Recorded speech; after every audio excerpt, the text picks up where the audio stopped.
एक आदमी बार बार आने वाले एक सपने से प्रेरित होकर अपना पूरा जीवन समय यात्रा के रहस्यों को सुलझाने के लिए समर्पित कर देता है।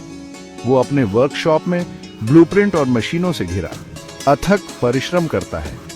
साल दशकों में बदल जाते हैं, फिर भी उसका संकल्प कभी कम नहीं होता। एक तारों भरी रात उसकी बनाई हुई मशीन जिंदा हो जाती है। टाइम मशीन, गियर और लाइट का एक अद्भुत नमूना तैयार थी। वो मशीन में कदम रखता है, उसका दिल डर और उत्साह के मिश्रण से धड़क रहा होता है।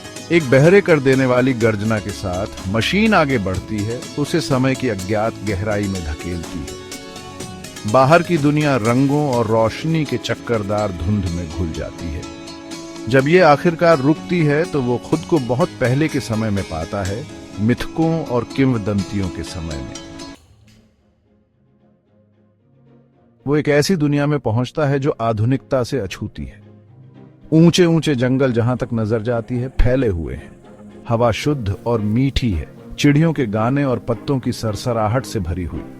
वो हजारों साल पहले के समय में यात्रा कर चुका था, उस समय में जब मानवता प्रकृति के साथ तालमेल बिठाकर रहती थी। उसने एक विशाल पेड़ की छाल को छुआ, अपनी उंगलियों के नीचे खुरदरी बनावट को महसूस किया। यह असली था, उसने कर दिखाया था। उसने अतीत की यात्रा की थी। उसके रगों में उत्साह दौड़ गया। इस प्राचीन दुनिया में कौन से अजूबे उसका इंतजार कर रहे थे। वो वृत्ति और जिज्ञासा से निर्देशित होकर जंगल में और गहराई तक गया।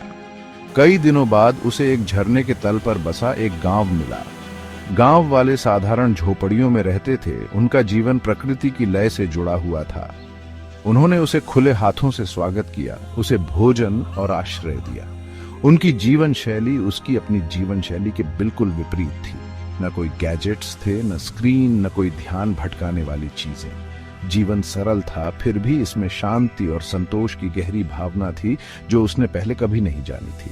उसने अपने दिन उनके रीति रिवाजों, उनकी भाषा, उनकी कहानियों को सीखने में बिताए। एक बुजुर्ग, एक महिला जिसकी आंखों में सदियों का ज्ञान समाया हुआ था, उसने उसमें विशेष रुचि ली।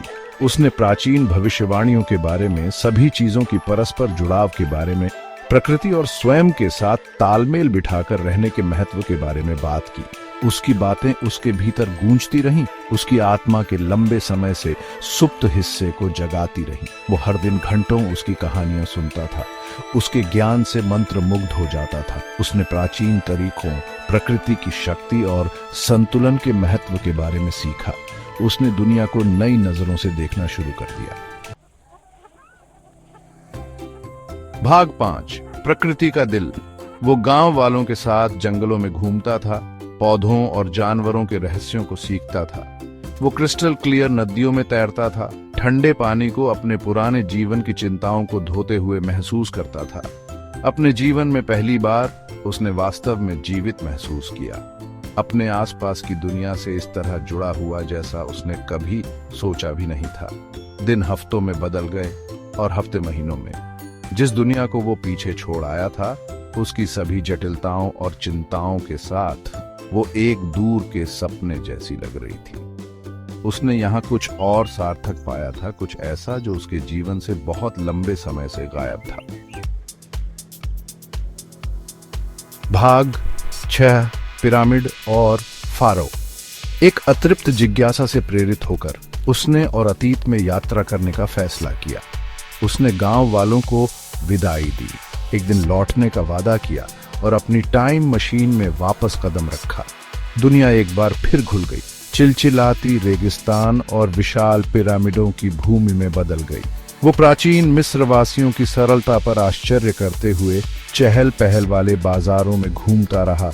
उसने पिरामिडों के निर्माण को देखा, अपने ऊपर इतिहास का भार महसूस किया। उसने फेरोजा की शक्ति और महिमा को प्रत्यक्ष रूप से देखा, लेकिन साथ ही उनके शासनकाल की क्षणभंगुर प्रकृति को भी देखा। भाग 7, समय का प्रवाह। उसने महसूस किया कि समय रैखिक नहीं था, बल्कि एक महान नदी की तरह था जो एक ही समय में सभी दिशाओं में बह रही थी। भूत, वर्तमान और भविष्य सभी आपस में जुड़े हुए थे। प्रत्येक एक दूसरे को ऐसे तरीकों से प्रभावित कर रहा था जिन्हें वो अभी समझना शुरू कर रहा था। उसने समय के माध्यम से यात्रा की थी, लेकिन इससे भी महत्वपूर्ण बात यह है कि उसने खुद में यात्रा की थी। रेगिस्तान की रात खामोश थी, तारे अविश्वसनीय रूप से चमकीले थे। उसने ऐसी शांति महसूस की जो उसने पहले कभी नहीं जानी थी। खामोशी ने उससे बात की, ब्रह्मांड के रहस्य फुसफुसाए। वो सिर्फ एक आदमी था, समय के विशाल सागर में एक छोटी सी लहर। भाग 8, गंगा और गुरु। उसने आगे पूर्व की यात्रा की, प्राचीन भारत की भूमि पर, जहां उसका योगियों और गुरुओं से सामना हुआ जिनके पास असाधारण ज्ञान और आध्यात्मिक शक्तियां थीं। उसने ध्यान की कला सीखी, सांस को नियंत्रित करने और मन को शांत करने की। उसने पवित्र गंगा में स्नान किया, नदी को अपने डर और शंकाओं को धोते हुए महसूस किया। गुरुओं की शिक्षाएं उसके भीतर गहराई से गूंजती रहीं।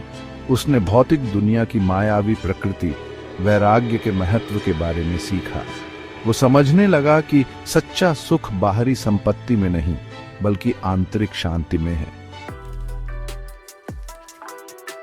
भाग 9, प्राचीन ज्ञान।